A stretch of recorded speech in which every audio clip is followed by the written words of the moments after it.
I dealt with debilitating anxiety and depersonalization, derealization for 2 years straight. And when I say 2 years straight, I mean 24/7. I had DPDR constantly.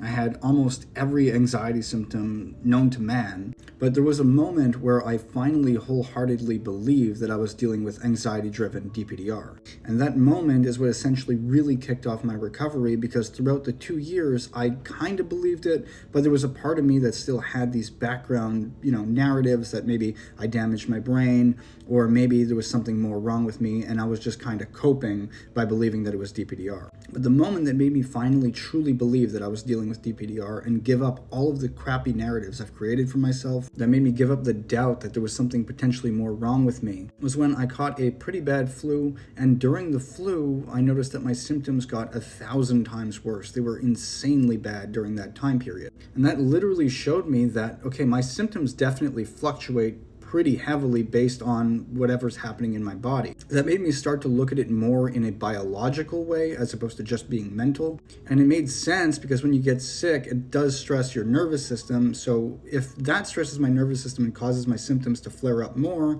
I'm definitely dealing with something nervous system related. And that was the point where I finally told myself, okay, this is definitely nervous system sensitization. I am definitely dealing with anxiety-driven DPDR.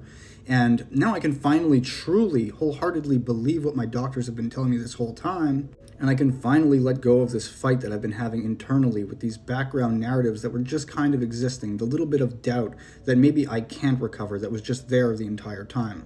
And at that point, when I finally gave up that doubt and truly gave into the symptoms in a sense, and allowed them to exist truly with me without kind of fighting them in the background, knowing that I can wholeheartedly recover, because if your symptoms fluctuate, if your symptoms could get worse, they also can get better. So that's a direct sign that you can recover. And once I had that realization, I knew I can recover.